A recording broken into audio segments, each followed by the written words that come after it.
Hi, I'm David Dick, and I'm coming to you today from the Sculpture Studio of Grenfell Campus, Memorial University of Newfoundland.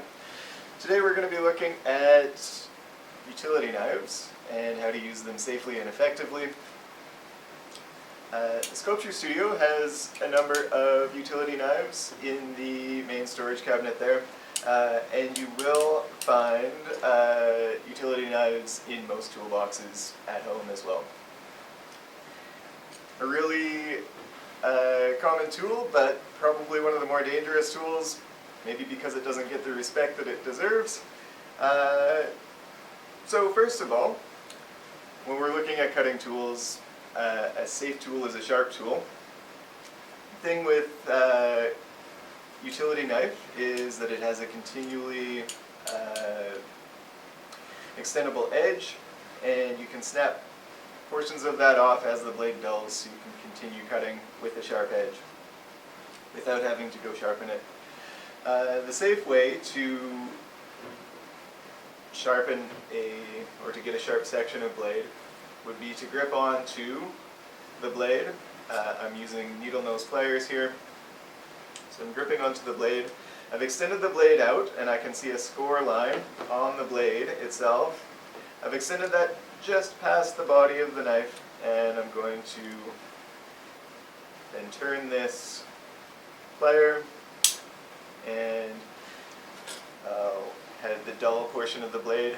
I then take that portion and dispose of it into the sharps disposal container so that it doesn't make a dangerous situation for anyone else down the line. And I've got a sharp section of blade here. I can extend that out and begin cutting material.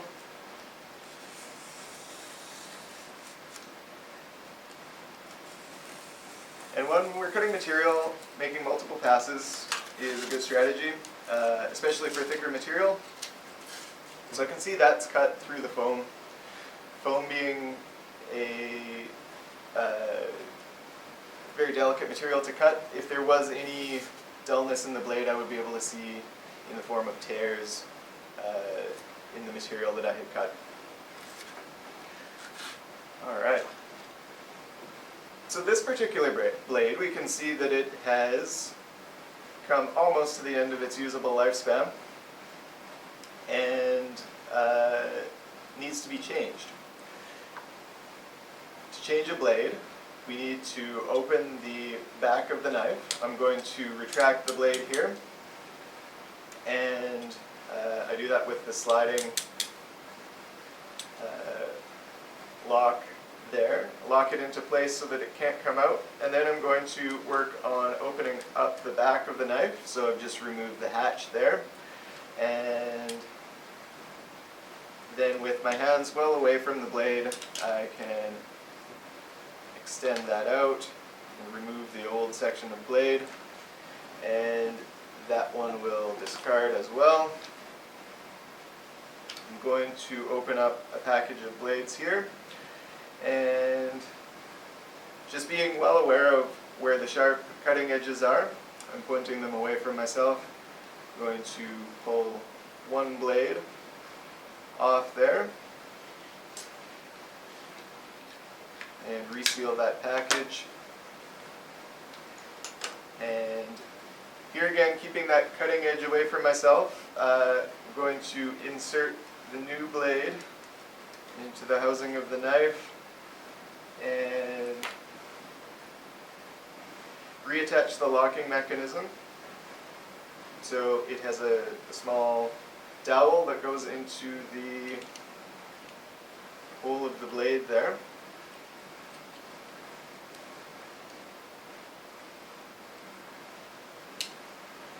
And that will insert. I'm going to relock that and close the back of the knife up on the hatch there again. So that knife is ready to go. Has quite a lot of cutting in front of it, and I could cut from there. Generally accepted is just to extend enough blade to do the cutting that you need to do. So for this, where I had cut through a small amount of material, I only need a small amount of blade.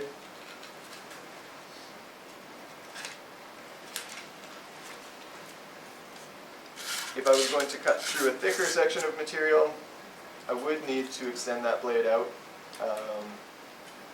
as I went. So, it'd be easier to do multiple cuts. I think I could probably make it through in 3 cuts here. I'm going to bring on a straight edge for this one, and we'll see how that works. So I'm just going to extend a little bit more blade. In terms of cutting technique, also it really helps to pull that blade down on a bias so that I'm cutting on an angle. As it passes through the material, it's less likely to grab and tear. So I'm going to pull across there.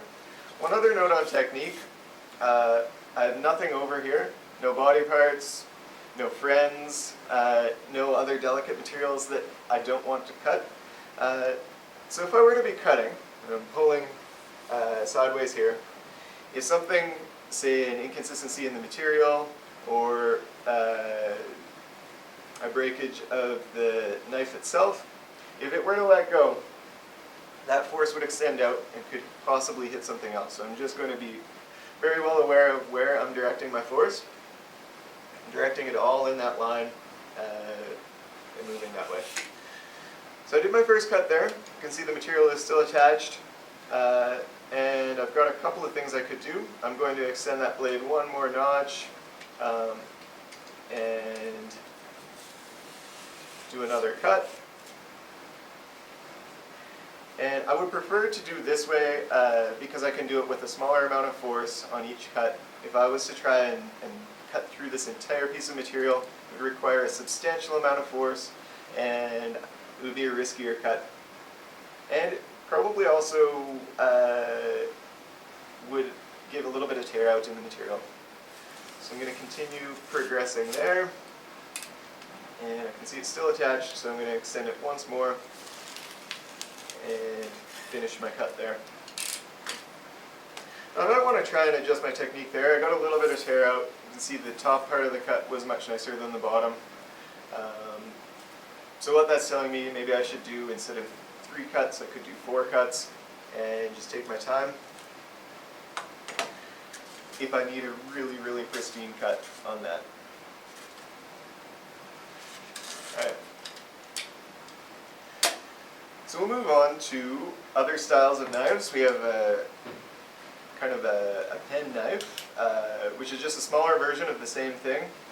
So that could be used for making more delicate cuts or cuts with more precision. And then we've got an Olfa brand cutter, which runs on the same blades and the same principle. Where that's different is in its locking mechanism, which instead of being a sliding mechanism, like we initially looked at here, this one uses a screw and it tightens down into position there as well. So a little bit more adjustable in terms of getting that cutting edge exactly where you want it. To change blades on that one, we loosen the we loosen the locking mechanism and pull the blade and locking mechanism out of the knife that way. And then just reverse that to lock it into place.